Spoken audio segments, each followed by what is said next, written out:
स्वागत है आप सभी का स्टडी साइंस 93 पे। और आज मैं बताने जा रहा हूँ द्रवीय विलयन का वाष्प दाब। Vapour pressure of liquid solution, वाष्प दाब किसका? लिक्विड सोल्यूशन का। सबसे पहले तो जान ले वाष्प दाब होता क्या है। लिक्विड सोल्यूशन तो सबको पता है, वाष्प दाब क्या होता है ये जान ले। उसके बाद से लिक्विड सोल्यूशन का वाष्प दाब क्या होगा ये जान लेंगे। वाष्प दाब समझने के लिए बहुत ही आसान तरीका है। कोई एक वेसल ले लें, उसमें लिक्विड रखें, कोई भी विलायक, कोई विलयन या कुछ भी रख लें। कोई एक वेसल ले लें, लिक्विड रखें, उसको गर्म करें तो वो जो लिक्विड होगा क्या होगा? वाष्प अवस्था में जाएगा वाष्प अवस्था में। और जब वाष्प अवस्था में जाएगा तो उस लिक्विड का जो वाष्प है लिक्विड का, वो उस लिक्विड पे एक दाब लगाएगा, एक प्रेशर लगाएगा, और उसी प्रेशर को कहेंगे उस लिक्विड का वेपर प्रेशर। एक बार ध्यान से सुनिए, कोई लिक्विड ले लें, कोई लिक्विड, उसका जो वाष्प होगा, लिक्विड है, गर्म करेंगे वाष्प निकलेगा ही, तो उस जो लिक्विड लेंगे उसका जो वाष्प होगा, वो वाष्प उस लिक्विड पे, जैसे ये लिक्विड ले लें, इसका कुछ वाष्प होगा ऊपर, जब गर्म करेंगे या फिर ऐसे ही वाष्प रूप में जाएगा, या गर्म ही करते हैं तब भी, मान लेते हैं ये वाष्प रूप में लिक्विड जा रहा है, तो एक ऐसा कंडीशन आएगा कि वाष्प और लिक्विड दोनों साम्य अवस्था पे होंगे। जितने रेट से वाष्प बन रहा है उतने ही रेट से जो वाष्प है वो लिक्विड बन रहा है, दोनों साम्य अवस्था पे होंगे। एक ऐसा कंडीशन आएगा। उस कंडीशन में जो वाष्प है, ये वाष्प इस लिक्विड पे जो प्रेशर लगाएगा, इस लिक्विड पे जो प्रेशर लगाएगा इक्विलिब्रियम में जब है ये दोनों, तब तो वही जो प्रेशर होगा उसी को कहेंगे वाष्प दाब। जो प्रेशर होगा इसी को क्या बोलेंगे? Vapour pressure. तो ये तो हो गया वेपर प्रेशर। इसके बाद से द्रवीय विलयनों का वेपर प्रेशर हमको पढ़ना है। तो द्रवीय विलयन क्या होता है? यदि विलायक मतलब क्या? जो घोलता है, विलायक मतलब ये नीचे जो ज्यादा मात्रा में होता है, जो घोलता है। यदि विलायक की प्रावस्था या विलायक अगर लिक्विड स्टेट में है, वो क्या कहेंगे? द्रवीय विलयन है। विलायक लिक्विड स्टेट में कुछ भी घोले तो मिलेगा एक द्रव ही, तो वो द्रवीय विलयन कहलाएगा। मतलब विलायक अगर लिक्विड स्टेट में है तो उसको बोलेंगे लिक्विड सोल्यूशन। ये तो हम जान लें, जो हेडिंग था उसका टर्म, द्रवीय विलयन का वाष्प दाब। अब होता क्या है वाष्प दाब द्रवीय विलयन का? जैसे हमने अभी तक क्या पढ़ा था, गैस के बारे में पढ़ा था, गैस की विलयनता पढ़े थे हम लोग। गैस की विलयनता किसमें? द्रव में। तो वहां पे भी पी के बारे में देखा गया था, जो पी को क्या बोले थे? प्रेशर ही बोल रहे थे, आंशिक दाब। अब यहाँ पे गैस के बाद हम लोग क्या पढ़ेंगे द्रवीय विलयन में? ठोस और द्रव।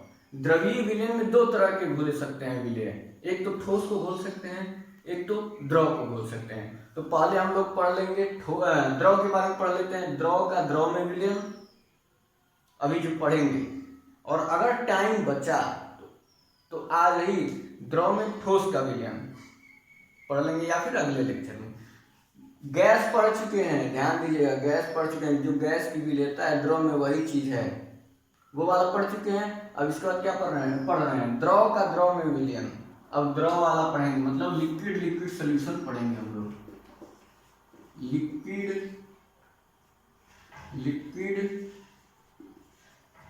सोल्यूशन मतलब vapour pressure of liquid solution पढ़ने वाले हैं हम लोग। क्या पढ़ने वाले हैं? Vapour pressure of liquid solution.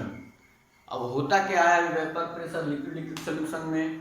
कौन सा नियम फॉलो करता है? ये सारी चीजें हम लोग इसमें देखेंगे। तो देखते हैं। पहले तो ये जान ले, जो द्रवीय विलायक होते हैं वो विलायक वाष्पशील होते हैं। द्रवीय विलायक में वाष्पशील होंगे, और जो विलय डालते हैं वो वाष्पशील हो भी सकते हैं और नहीं भी हो सकते हैं। अब हम ले लेते हैं कोई वेसल जो क्लोज हो। यहाँ पे मैं क्लोज ही ले लेता हूँ, क्या करना है। ये क्लोज वेसल हो गया, कोई क्लोज वेसल ले लिए। मतलब एक बर्तन है, बंद बर्तन, उसमें हम ले लेते हैं कोई लिक्विड, विलायक ले लेते हैं, सॉल्वेंट, और इसमें हम डालते हैं विलेय। ये हो गया सॉल्वेंट, यहां लिख देते हैं। ये सॉल्वेंट ले लेते हैं, इसको बोलते हैं लिक्विड 1, इसको लिक्विड 1 बोलते हैं। सॉल्वेंट ले लिए और इसमें डालते हैं सोल्यूट। सोल्यूट किसको बोलते हैं? विलेय को। और इस सोल्यूट ऐसे कोई सोल्यूट ले लें, ये भी लिक्विड फॉर्म में ही हो, और इसको बोल दें लिक्विड 2। अब मान लेते हैं ये हो गया लिक्विड 2, ये हो गया 1। मान लेते हैं इसका जो आंशिक दाब है लिक्विड 1 का, ध्यान सुनिएगा, पहले तो इस पे कुल जो प्रेशर लग रहा है, कुल आंशिक दाब या कुल दाब जो है, इसको मान लेते हैं P टोटल है इस पूरे लिक्विड का या फिर पूरे विलयन का। विलयन हो गया ना, ये विलय और विलायक मिल करके विलयन, इस पूरे विलयन का मान लेते हैं हम कि कुल दाब जो है P टोटल है। कुल दाब P टोटल, या फिर हिंदी में P कुल भी लिख देते हैं। P टोटल है इस पूरे का, इस पूरे वेसल का दाब, पूरे विलयन का दाब। अब मान लेते हैं कि इसका आंशिक दाब, विलायक का आंशिक दाब 1 वाला है, तो इसको मान लेते हैं P1 है। और इसमें जो मोल फ्रैक्शन है, इसका मोल फ्रैक्शन, उसको मान लेते हैं Chi1। विलेय का जो आंशिक दाब है, इसको मान लेते हैं P2 मान लेते हैं। और इसमें जो मोल फ्रैक्शन है, जो मोल फ्रैक्शन भूले हुए हैं, या फिर विलेय की जो मोल फ्रैक्शन है, उसको मान लेते हैं Chi2। इतना मान लिए, इतना मान लिए, क्या माने हैं? कुल सॉल्यूशन का दाब जो है P टोटल, पहले वाले जो सॉल्वेंट है या फिर कह सकते हैं जो पहला वाला लिक्विड है, उसका ये P1 Chi1, मतलब मोल फ्रैक्शन और वेपर प्रेशर, आंशिक दाब कह सकते हैं, पार्शियल प्रेशर। इसका पार्शियल प्रेशर P2 और मोल फ्रैक्शन Chi2, इतना मान लिए। अब हम लगाते हैं इसमें डाल्टन का आंशिक दाब का नियम, डाल्टन लॉ पार्शियल प्रेशर वाला। क्या होता है? किसी विलयन का कुल दाब उसके आंशिक दाबों के योग के बराबर होता है। मतलब कि जो विलयन का टोटल प्रेशर होता है, पूरे विलयन का टोटल प्रेशर, उसमें जो भी कंस्टिट्यूएंट है या फिर जो भी पार्ट हैं, जितने भी पार्ट हैं, यहाँ पे तो हम लोग बाइनरी विलयन ही पढ़ रहे हैं, तो 2 ही पार्ट होंगे, तो जो दोनों पार्ट हैं उनके अलग अलग जो पार्शियल प्रेशर है, सम ऑफ द पार्शियल प्रेशर के बराबर होता है, जो पूरा विलयन का वो है। तो मान लेते हैं, सबसे पहले तो हम मान लें, हाँ, सबसे पहले तो ये देख लेते हैं कौन सा, वो राउल्ट का नियम लगा देते हैं। डाल्टन का लॉ तो बाद में लगाते हैं, पहले राउल्ट का लॉ लगाते हैं। राउल्ट नियम क्या कहता है? राउल्ट का नियम कहता है कि किसी भी कॉन्स्टिट्यूएंट का, कॉन्स्टिट्यूएंट नहीं कह सकते हैं, कह सकते हैं कंपोनेंट, या फिर किसी भी अवयव, किसी भी कंपोनेंट का जो पार्शियल प्रेशर होता है वो उसके मोल फ्रैक्शन के समानुपाती होता है या फिर डायरेक्टली प्रोपोर्शनल होता है। राउल्ट का लॉ कहता है। राउल्ट लॉ क्या बोलता है कि कोई भी है पार्ट या फिर कोई भी कंपोनेंट है सॉल्यूशन का, मान लेते हैं P1 है कंपोनेंट, ये जो कंपोनेंट है 1 वाला, इसका जो पार्शियल प्रेशर होगा, पार्शियल प्रेशर वो प्रोपोर्शनल होता है उसके मोल फ्रैक्शन के, किसके? Chi1 के। ये कहा राउल्ट ने। राउल्ट का ये नियम है, वाष्पशील द्रवों के लिए किसी भी अवयव का पार्शियल प्रेशर अनुक्रमानुपाती होता है उसके मोल फ्रैक्शन के। अब ये तो हो गया P1 is proportional to Chi1। इसी तरह हम ये भी कह सकते हैं दूसरे वाले कंपोनेंट के लिए P2 is proportional to Chi2, वो भी कह सकते हैं। अब प्रोपोर्शनलिटी कांस्टेंट हटाएंगे तो यहाँ पे हम ऐड करेंगे इज इक्वल टू, और प्रोपोर्शनलिटी कांस्टेंट की जगह पे P1 नॉट इंटू Chi1, ये ऐड करेंगे। P1 नॉट यहाँ पे आ गया। P1 नॉट क्या है? तो P1 नॉट जो है वो प्योर कंपोनेंट का वेपर प्रेशर है। प्योर कंपोनेंट का, शुद्ध अवस्था में जो भी हम लिए हैं ये कंपोनेंट, इसकी शुद्ध अवस्था में प्योर स्टेट में वेपर प्रेशर है P1 नॉट। P1 नॉट क्या है? प्योर स्टेट में वेपर प्रेशर है। Vapour pressure in pure state, शुद्ध अवस्था में वेपर प्रेशर P1 नॉट। इसी तरह से दूसरे वाले के लिए लगाए, दूसरे वाले कंपोनेंट के लिए अगर रूल लगाते हैं तो क्या हो जाएगा? P2 is proportional to chi2 होगा। और जब प्रोपोर्शनलिटी कांस्टेंट हटाएंगे तो ये P2 नॉट हो जाएगा chi2। P2 नॉट क्या है? उसी तरह से जो दूसरा वाला कंपोनेंट है उसका पार्शियल प्रेशर है इन प्योर स्टेट। ये प्योर स्टेट में नहीं था P1 P2, लेकिन ये P1 नॉट और P2 नॉट प्योर स्टेट में है पार्शियल प्रेशर। तो ये हो गया एक फार्मूला, तो ये हो गया P1 निकल गया, P2 निकल गया। क्लियर है? हमने क्या किया, एक वेसल लिया, एक कंपोनेंट 1 माना और दूसरे को 2 माना, पार्शियल प्रेशर P1 और इसका P2, mole fraction chi1 chi2, इसके बाद से P टोटल मान लिया इसका पूरी सोल्यूशन का। फिर हमने लगाया क्या? Raoult's law. राउल्ट्स लॉ लगाया तो राउल्ट्स लॉ के अनुसार क्या कहा गया है कि जो पार्शियल प्रेशर होता है किसी कंपोनेंट का उसके मोल फ्रैक्शन के समानुपाती होता है। लगा दिया यहाँ पे भी दोनों कंपोनेंट का, और हमें मिल गया ये इक्वेशन। अब हम यहाँ से क्या लगाएंगे? यहाँ से लगाएंगे डाल्टन्स लॉ। और मैंने अभी डाल्टन्स लॉ बताया है क्या होता है। क्या होता है डाल्टन्स लॉ? जो विलयन का कुल दाब होता है, वाष्प अवस्था में विलयन का कुल दाब उसके अलग अलग कंपोनेंट के दाब के योग के बराबर होता है। यहाँ पे बाइनरी है सॉल्यूशन, तो 2 कंपोनेंट है तो P total equal to P1 plus P2। अगर 3-4 कंपोनेंट रहता, 4 कंपोनेंट रहता तो P total equal to P1 plus P2 plus P3 plus P4। जितने कंपोनेंट होते सबका जो सम होगा वो होगा इस पूरे सॉल्यूशन का P टोटल। ये कहा था डाल्टन ने। यहाँ पे बाइनरी सॉल्यूशन है तो डाल्टन्स लॉ के अनुसार P total is equal to क्या हो जाएगा? P1 प्लस P2 हो जाएगा। ये आप लोग जान ही गए हैं क्या होता है। इसको मैं साफ कर दे रहा हूं, इसको साफ कर देता हूं। अब यहां से P total is equal to P1 की जगह पे रख लेते हैं वैल्यू, P2 की जगह पे रख लेते हैं वैल्यू। P1 की जगह पे रखेंगे तो क्या होगा? ये P1 नॉट chi1, P2 की जगह पे P2 नॉट chi2। ये समझ गए?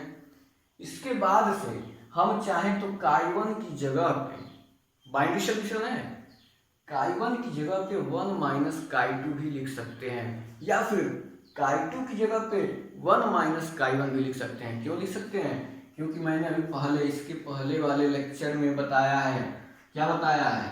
बाइनरी सॉल्यूशन है तो पहले का मोल फ्रैक्शन धन दूसरे का मोल फ्रैक्शन ये यूनिटी होता है, 1 होता है, बताया ना पिछले वाले लेक्चर में। तो यहाँ से हम चाहे chi2 इक्वल टू लिख सकते हैं 1 माइनस chi1, या फिर chi1 इक्वल टू लिख सकते हैं 1 माइनस chi2। तो हम chi1 की जगह पे 1 माइनस chi2 लिख सकते हैं, लिख लेते हैं। यहाँ से क्या हो जाएगा? E total is equal to P1 naught, यहाँ पे क्या लिखते हैं? 1 minus chi2 plus P2 naught into chi2 लिख सकते हैं। थोड़ा सा पीछा हो गया, सीधा कर लेते हैं। क्या लिखा है? P total is equal to P1 naught 1 minus chi2 plus P2 naught into chi2। अब यहाँ से क्या होगा? मल्टीप्लाई करोगे तो यहाँ पे हो जाएगा P1 not minus P1 not chi2 plus P2 naught chi2 minus P1 not chi2 plus P2 naught chi2। यहाँ पे फिर chi2 काम ले लेंगे। चलिए एक लाइन और लिख ही देते हैं। P total is equal to, यहाँ पे तो हो जाएगा P1 नॉट, उसके बाद से माइनस P1 नॉट chi2 होगा, और ये plus P2 naught chi2, P2 naught chi2। अब हम क्या करेंगे, P1 तो यहीं रहने थे, इसमें से Chi2 कॉमन ले लेंगे। Chi2 कॉमन लेंगे तो हो जाएगा P1 नॉट माइनस, फिर क्वेश्चन में minus P1 naught plus P2, या फिर P2 नॉट माइनस P1, ये भी लिख सकते हैं। देखिए P1 नॉट तो ऐसे ही रहेगा, यहाँ पे कॉमन क्या लिया गया है, Chi2 कॉमन ले लें,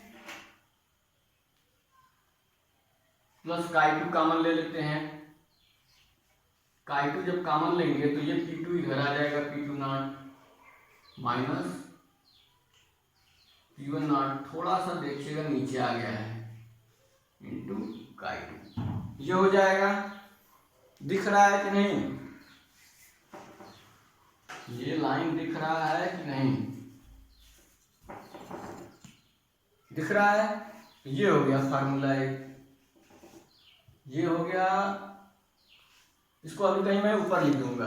मेन फार्मूला ये है, अभी आगे जो है सवाल जो आएगा उस पे मेन फार्मूला जो है वो ये है, ये वाला, इसको कह देते हैं 3, क्योंकि ये वाला जो फार्मूला है अभी जो मैंने नीचे लिखा है ये याद नहीं रहेगा, अक्सर भूल जाएगा, इसलिए ये अगर फार्मूला आपको याद है P total P1 plus P2, तो हम ये जानते हैं P1 की जगह पे P1 naught Chi1, P2 naught Chi2 लिख सकते हैं। तो ये हमको इतना याद रहेगा, इतना याद रहेगा तो हम कोई भी सवाल लगा सकते हैं, और इसी से ये मॉडिफाई करके आया हुआ है सब इक्वेशन, ये इक्वेशन इसी से आया हुआ है।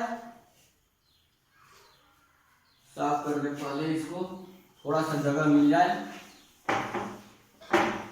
अब इसके बाद से हमें मिल गया ये इक्वेशन, मैं यहीं पे लिख दे रहा हूं कहीं, P टोटल क्या मिला है, हम ये Chi2 जो है, Chi2 के टर्म में हम चाहे तो Chi1 में भी ला सकते हैं, दोनों में जा सकते हैं, लेकिन हम Chi2 में ही लेके आए हैं।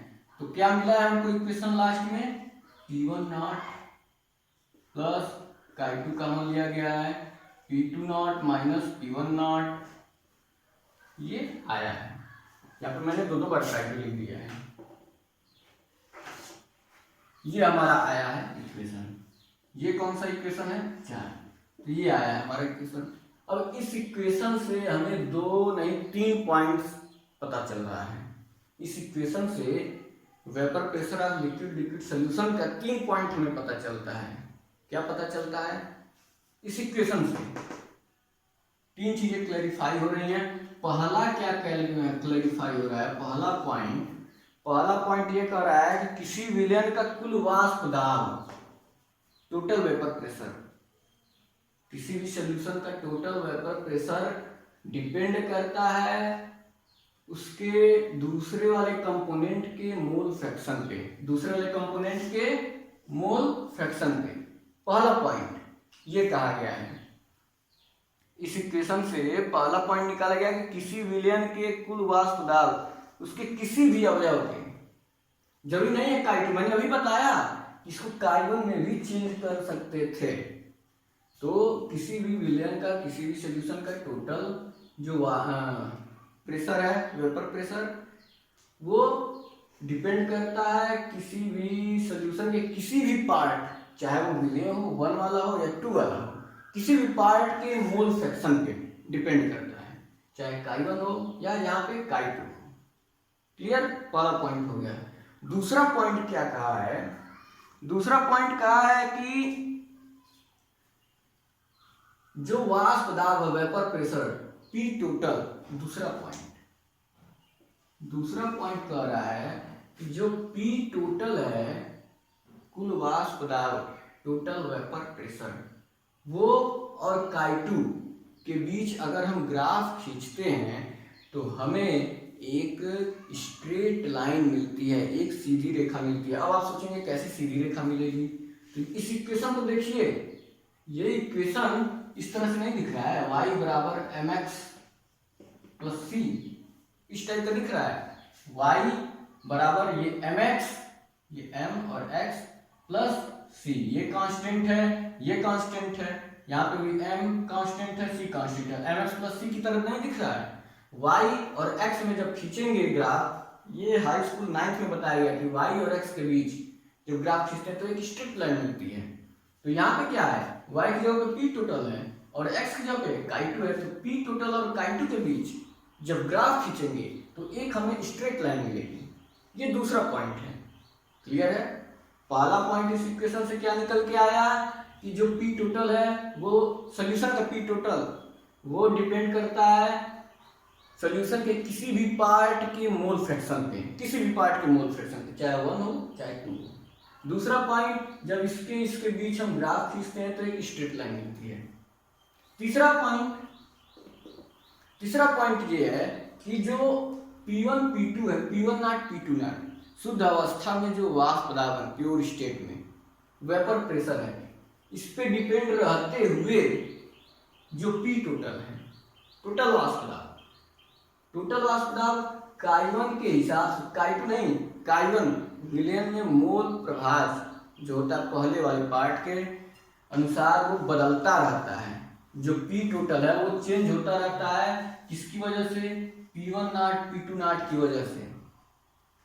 P1 not P2 not fix है, उसके अनुसार जैसे जैसे Chi1 घटेगा बढ़ेगा, ये P टोटल भी घटता बढ़ता रहता है। मतलब P टोटल को मिला जुला के P1 P2 और Chi1 पे भी डिपेंड करता है। Chi1 पे करेगा ही डिपेंड। तो ये 3 पॉइंट हो गए। इस इक्वेशन से 3 पॉइंट निकल के आते हैं। उसके बाद से एक ग्राफ दिया हुआ है, एक ग्राफ बनाया है, समझाया हुआ है ग्राफ।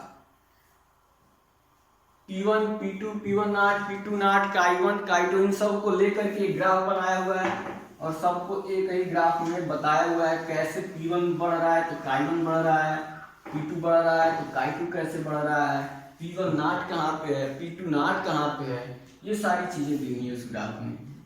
समझा देते हैं आप लोगों को वो ग्राफ भी। ये कोई ग्राफ है,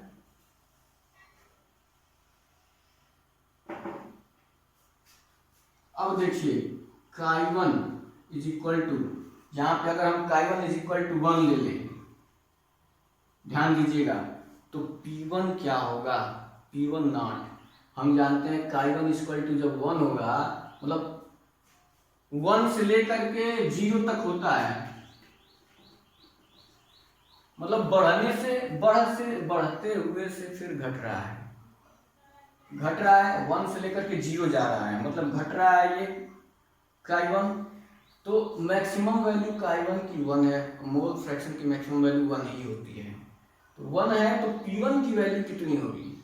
P1 नॉट, वो भी हाईएस्ट होगा।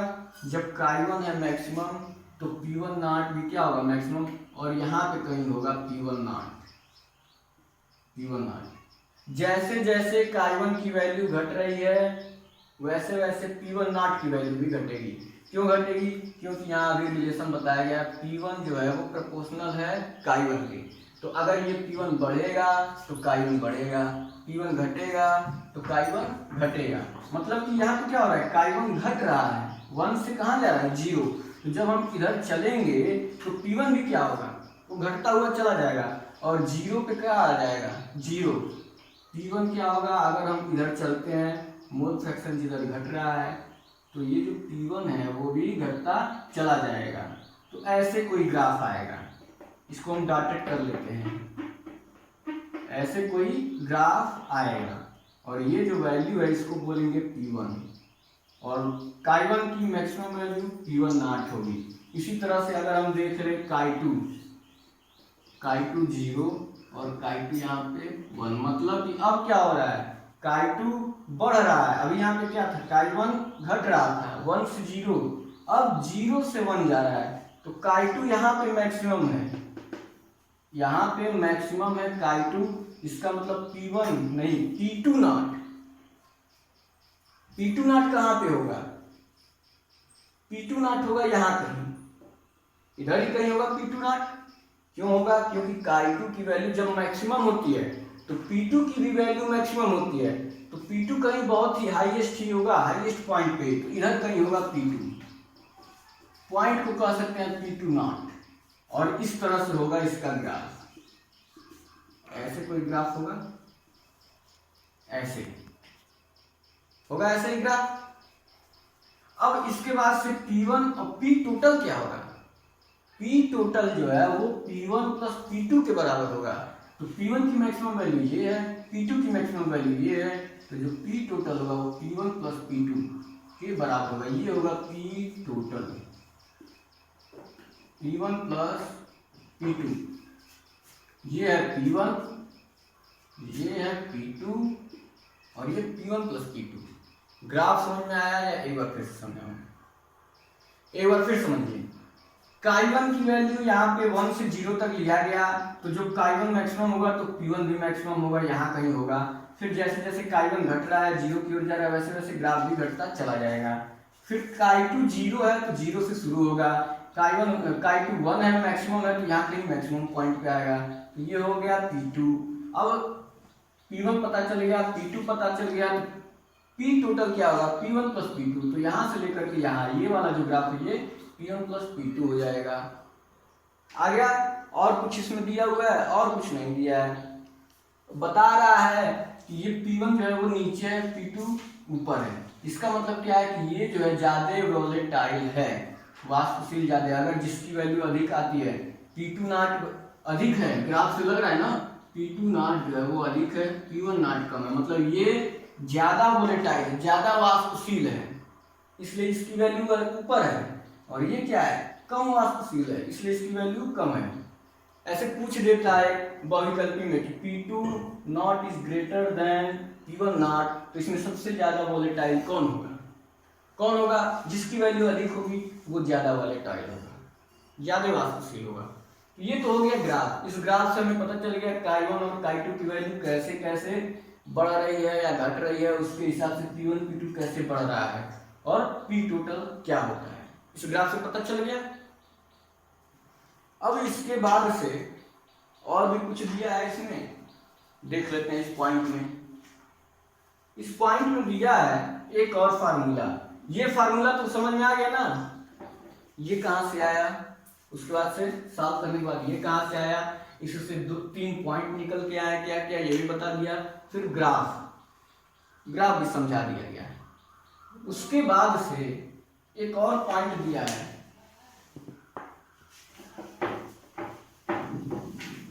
पॉइंट ये दिया है कि यदि वाष्प अवस्था में है, कोई भी विलयन है वो अगर वाष्प अवस्था में है, वाष्प अवस्था में वेपर फेज में है, तो उसके लिए उसके अलग अलग कंपोनेंट्स को हम कैसे निकालेंगे, मोल फ्रैक्शन में क्या रिलेशन होता है उसमें। तो उसके लिए एक लाइन दिया हुआ है केवल मोल फ्रैक्शन में रिलेशन, कि जो P1 होगा वाष्प अवस्था में अगर है तो वेपर फेज में, अभी तो लिक्विड में था, वेपर फेज में है, तो P1 जो होगा वो बराबर होगा Y1 इंटू Chi1 की, या Y1 Chi1 तो Y1 की जरूरत है, P कुल के, P टोटल, ये बराबर होगा इसके। मतलब यदि वाष्प अवस्था में पहले वाले कंपोनेंट का पार्शियल प्रेशर देखें और अगर उसका मोल फ्रैक्शन Y1 हो, पहले वाले कंपोनेंट के लिए, partial pressure P1, mole fraction Y1 हो, तो P1 इक्वल टू डाल्टन के नियम से P1 is equal to Y1 into P total, मतलब इसमें जितना कुल प्रेशर लगा है और मोल फ्रैक्शन।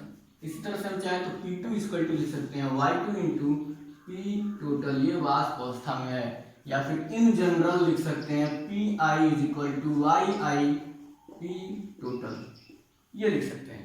ये एक लाइन का बस दिया हुआ है। अब सवाल है एक, वो देख लीजिए। सवाल देख लीजिए क्या कह रहा है, इससे रिलेटेड सवाल भी आता है और सवाल बहुत ही आसान है, बस ये फार्मूला जिसको याद है वो सवाल भी लगा लेगा। तो इस टॉपिक में कोई किसी को दिक्कत? द्रव विलयन के वाष्प दाब में मैंने द्रव विलयन क्या होता है, लिक्विड सोल्यूशन, वाष्प दाब क्या होता है ये भी बता दिया। उसके बाद से एक वेसल में लिक्विड सोल्यूशन को ले करके ये फार्मूला भी डिराइव कर दिया, राउल्ट का नियम और डाल्टन का नियम लगा करके फार्मूला डिराइव कर दिया। ग्राफ से हर जगह हर चीज को बता भी दिया, P1 कहाँ पे, P2 कैसे है, कैसे दोनों वेरीज कर रहे हैं, ये सारी चीज भी बता दी। अब इस पे डिपेंड है, इस पे जो है एक सवाल है, वो सवाल भी बता दे रहा हूँ, बहुत ही आसान है। सवाल क्या है, कह रहा है क्लोरोफॉर्म है और डाइक्लोरोमीथेन है। क्लोरोफॉर्म है, मैं सब साफ कर देता हूँ, केवल फार्मूला रखूं, फार्मूला रख रहा हूं, बाकी सब साफ कर दे रहा हूं। कह रहा है कि क्लोरोफार्म CHCl3 और डाइक्लोरोमीथेन CH2Cl2, ये है रूम टेम्परेचर पे, एट रूम टेम्परेचर 298 केल्विन पे है दो पदार्थ। इनका दिया हुआ है वेपर प्रेशर, मतलब शुद्ध अवस्था में दिया हुआ वेपर प्रेशर अलग अलग दिया है। P1 नॉट इसका दिया हुआ है और इसका दिया हुआ है, इसको मान लेते हैं 2 वाला, इसको 2 मान लेते हैं, ये 1 है, ये 2 हो गया। P2 नॉट इसका दिया हुआ है, कितना दिया है? क्लोरोफार्म का दिया है 200 और इसका दिया है 200 mm मिलीमीटर पारे के ऊंचाई के बराबर है P1 नॉट, और P2 नॉट दिया है 415 mm। अच्छा जी, ये दिया हुआ है, ये दिया हुआ है, P1 P2 दिया हुआ है, ध्यान से सुनिएगा। दो पदार्थ है, इनका P1 P2 दिया हुआ है। इसके बाद से कह रहा है कि यदि 25.5 ग्राम क्लोरोफार्म, कितना ले लें? 25.5 ग्राम क्लोरोफार्म और 40 ग्राम CH2Cl2 डाइक्लोरोमीथेन, ये ले लेते हैं 40 ग्राम ले लें। मतलब इससे मिलाया गया जो विलयन है, मिलाकर अगर विलयन बनाए तो वाष्प दाब की गणना, मतलब कि वेपर प्रेशर निकालना है। अगर हम इतना ये ले लेते हैं, इतना ये ले लेते हैं, तो इनसे मिल करके जो सॉल्यूशन बनेगा, इनसे मिल करके उसका वेपर प्रेशर निकालना है। वेपर प्रेशर मतलब P टोटल निकालना है। अब P टोटल निकालने के लिए मुझे नहीं लगता कि बताना पड़ेगा, दिमाग अब लगाइए, थोड़ा सा दिमाग लगाइए। P टोटल हमको निकालना है। P टोटल दिया क्या है? P1 नॉट P2 नॉट, ये पदार्थ की मात्रा, इसके पदार्थ की मात्रा दी हुई है। ध्यान से, हमारे पास फार्मूला क्या है P टोटल निकालने के लिए? P1 प्लस P2, मतलब P1 naught Chi1, P2 naught Chi2, ये हमारा फार्मूला है। ये तो सबको याद होगा, डाल्टन का आंशिक दाब नियम है। P1 नॉट पता है, P2 नॉट पता है, Chi1 और Chi2, सोचिए Chi1 और Chi2 नहीं पता है। Chi1 मतलब मोल फ्रैक्शन पहले वाले कंपोनेंट का, Chi2 मतलब दूसरे वाले कंपोनेंट का। हम इसको चाहे तो एक ही कंपोनेंट में लिख सकते हैं, Chi1 की जगह पे 1 माइनस Chi2 भी लिख सकते हैं। और थोड़ा सा और आसान करने के लिए, अपने लिए थोड़ा सा और आसान करने के लिए हम लिखेंगे तो हमारे पास फार्मूला क्या आ जाएगा? P total is equal to P1 naught plus Chi2 common और P2 माइनस P1, ये तो आ ही जाएगा। मतलब ये भी फार्मूला है, ये भी फार्मूला है। थोड़ा सा आसान करने के लिए हम यहाँ पे लेके आए। अब हमारे पास P1 नॉट पता है, P2 नॉट, P1 नॉट ये पता है, Chi2 नहीं पता है, Chi2 नहीं पता है। Chi2 निकाल सकते हैं। Chi2 मतलब क्या है? ये है Chi2। ये क्या है? Chi1 है। Chi2 का मतलब ये है कि इसके मोल की संख्या N2 बटे टोटल मोलों की संख्या N1 प्लस N2, तो इसके मोलों की संख्या निकाल सकते हैं कि नहीं निकाल सकते हैं? अब हम सवाल शुरू किए हैं, अभी तक तो ये था क्वेश्चन, अब हम लगाना शुरू कर रहे हैं सोल्यूशन में लगाना क्या? इसके मोलों की संख्या निकाल लें, इसके मोलों की संख्या निकाल लें। Chi2 पता चल जाएगा, P1 P2 पता है, Chi2 पता है, वैल्यू रख देना है। केवल मोलों की संख्या निकालनी है, मतलब कि CHCl3 के मोलों की संख्या के हिंदी में लिख देते हैं, मोलों की संख्या निकाल सकते हैं। क्या होगी? पदार्थ की मात्रा, मोल की संख्या बराबर पदार्थ की मात्रा बटे अणुभार। पदार्थ की मात्रा मतलब वेट ऑफ सब्सटेंस बटे या amount of substance upon molecular weight. तो अमाउंट ऑफ सब्सटेंस कितना है? 25.5। मॉलिक्यूलर वेट कितना है? 12 1 13। और ये कितना होता है? 35.5। 35 दूनी 70, फिर 35 तिया 105, 5 1 6, 106.5, फिर 107.5 और 12, टोटल जोड़ देंगे 107 में 12 जोड़ दीजिए, 12 119, 119.5, 119.5 मॉलिक्यूलर वेट आ गया इसका। अब इसको सॉल्व करेंगे तो नंबर ऑफ मोल्स निकल जाएंगे सॉल्व करेंगे तो नंबर ऑफ मोल्स निकल जाएंगे। सॉल्व मैं करूंगा नहीं, टाइम लगेगा ज्यादा। और आया हुआ है कितना इसका, आया है 0.213, 0.213 मोल। इसका नंबर ऑफ मोल्स निकल गया। इसी तरह से CH2 Cl2 का भी निकल जाएगा। क्या होगा, कितना है, 40 है, 40 ग्राम। पूरा मॉलिक्यूलर वेट कितना है आप लोग निकालिएगा, 85 है। सॉल्व करेंगे तो इसकी वैल्यू आ रही है 0.47 मोल। निकल गया, ये निकल गया N1, इसको मानते हैं ये N1 हो गया और ये N2 हो गया, निकल गया। अब हमको निकालना क्या है, Chi2। Chi2 की जगह पे क्या, Chi2 बराबर क्या हो जाएगा, N2/N1 प्लस N2। N2 की वैल्यू कितनी है 0.47 अपान 0.47, N2 की वैल्यू और N1 की वैल्यू 0.213। जोड़ेंगे, सॉल्व करेंगे, आ जाएगा आपका आंसर 0.688 आ जाएगा Chi2 की वैल्यू मोल फ्रैक्शन। और Chi1 निकालना रहे तो क्या करेंगे हम, फिर इसको रखेंगे, ये वाले को N1 के ऊपर रखेंगे, N1 प्लस N2 नीचे। इतना करेंगे तो सब ज्यादा गड़बड़ हो जाएगा, फिर कैलकुलेशन करना पड़ेगा। इससे आसान तरीका क्या है, Chi2 पता है तो 1 माइनस Chi2 कर दें, Chi1 निकल जाएगा। जैसे अभी मैंने फार्मूले में डिराइव कराया है, तो Chi1 अगर निकालना है तो टोटल Chi1 प्लस Chi2 1 होता है, तो 1 माइनस Chi2 कर दे, Chi1 निकल जाएगा। करेंगे तो यहाँ से Chi1 क्या निकल जाएगा, क्या निकल जाएगा 0.312 Chi1 निकल गया। Chi1 निकल गया। अब हमें क्या करना है, P टोटल निकालना है। हमें जरूरत थी Chi2 की ना, Chi2 की जरूरत थी, P टोटल निकालना है, इसकी हमें जरूरत थी। अब P टोटल निकालने के लिए क्या है, बस फार्मूले तो रखना है। हमने किया क्या है, सवाल लग गया, हमने किया क्या है, क्या किया है, कुछ नहीं किया है, केवल पदार्थ की मात्रा दी हुई है, मोलों की संख्या बस निकाले हैं, N1 N2 निकाले हैं, उसके बाद से Chi2 की वैल्यू निकल गई, N1 N2 निकाले, Chi2 की वैल्यू निकल गई, अब इसमें रख दिए, सॉल्व हो गया। बस P टोटल बराबर क्या है, P1 plus P2 minus P1 into Chi2। Value रख दिए, P1 की वैल्यू कितनी है 200 plus P2 minus P1 415 minus 200 कितना होगा, 415 माइनस 200 185। Chi2 की वैल्यू कितनी है, कितनी दी हुई है, हाँ कितनी दी हुई है 0.688। अब इसी को सॉल्व कर लेंगे, सॉल्व कर लेंगे, आ जाएगा आपको P टोटल की वैल्यू। अब कितना आया हुआ है P टोटल, मैं देख करके लिख दे रहा हूँ 347.9 mm।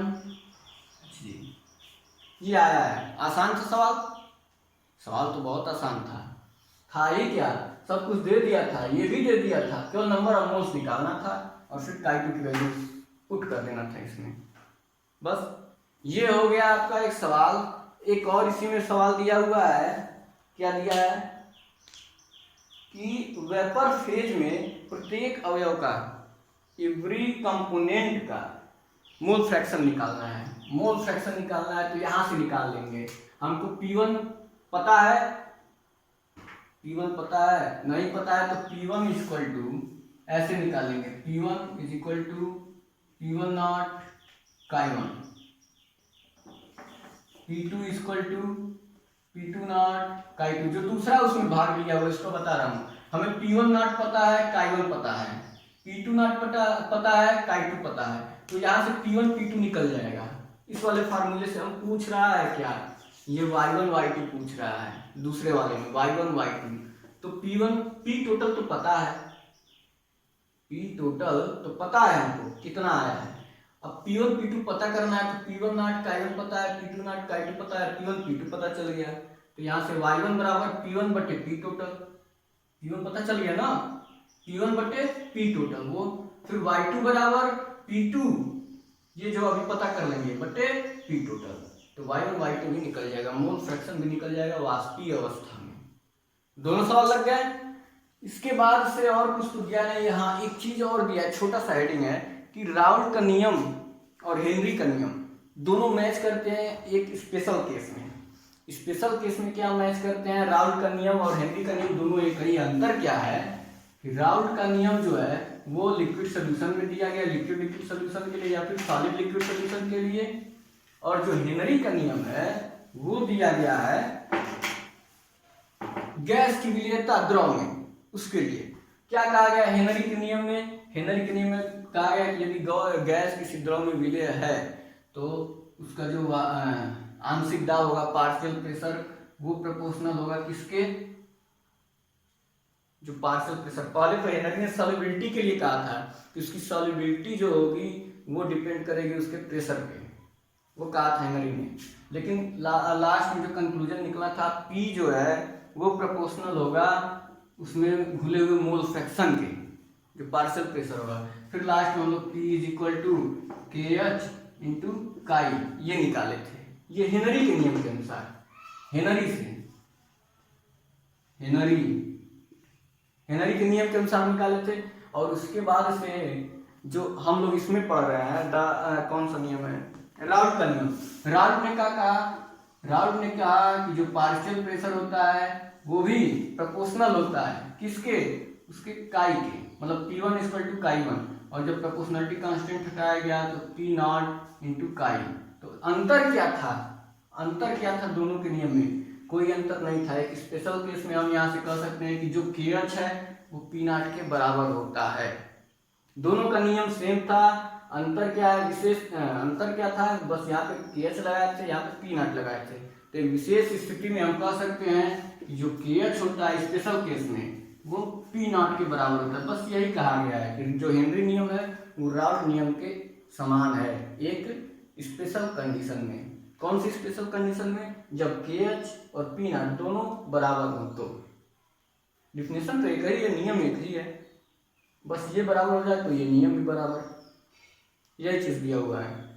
तो टाइम तो ज्यादा हो गया है इसलिए ये खत्म भी हो चुका है। लिक्विड लिक्विड सोल्यूशन का वेपर प्रेशर खत्म हो गया। इसके बाद से क्या है, लिक्विड होगा, विलायक और सॉलिड डालेंगे। दो चीज पढ़ चुके, गैस वाला पढ़ चुके। गैस जब लिक्विड में घुल रहा था, अब लिक्विड लिक्विड में घुल रहा था, पूरा कंक्लूजन निकाल दिए, सवाल में लगा दिए। अब इसके बाद सॉलिड जब घोलेंगे लिक्विड में तब क्या होगा उसके बारे में पढ़ेंगे। अब तो आसान हो गया है, अब सॉलिड वाला तो आप लोग खुद बताएंगे, खुद करेंगे। जो ये 2 लेक्चर देख लिए हैं वो सॉलिड वाला तो खुद ही बता देंगे कि क्या होगा, कैसे फार्मूला आएगा। मुझसे एक कदम आगे रहेंगे वो, जो मैं लिखने की कोशिश करूंगा वो उनके दिमाग में पहले ही आ जाएगा, अगर वो ये दोनों देख चुके हैं लेक्चर तो। अगर नहीं देखे हैं तो वीडियो का जो ये पार्ट देख रहे हैं उसके पिछले वाला पार्ट देखते रहिएगा। और चैनल को कई लोग देख तो रहे हैं वीडियो लेकिन सब्सक्राइब नहीं किए हैं, या फिर वीडियो अगर ठीक ठाक लग रहा है तो लाइक नहीं कर रहे हैं, कुछ कंफ्यूजन है तो कमेंट नहीं कर रहे हैं। अगर कोई कंफ्यूजन है, कोई चीज नहीं समझ में आता है तो आप इनबॉक्स में नीचे कमेंट करिए, जब चैप्टर खत्म होता है तो लास्ट में अगर कुछ रहता ऐसा लगे कि मुझे बताना चाहिए तो एक क्लास में लूंगा अलग से, और जितने भी कमेंट्स हैं उस सबके जो भी डाउट्स हैं सब उस क्लास में क्लियर हो जाएंगे। तो अगर कुछ कंफ्यूजन वाला है चीज तो नीचे कमेंट करते रहिए। वीडियो अच्छा लगे तो लाइक करिए और सब्सक्राइब कर लीजिए, क्योंकि यहाँ पे पूरी किताब पढ़ाई जाएगी केमिस्ट्री की, पूरी किताब शुरू से लेके लास्ट तक लेक्चर वाइज। तो आज के लिए इतना ही, धन्यवाद।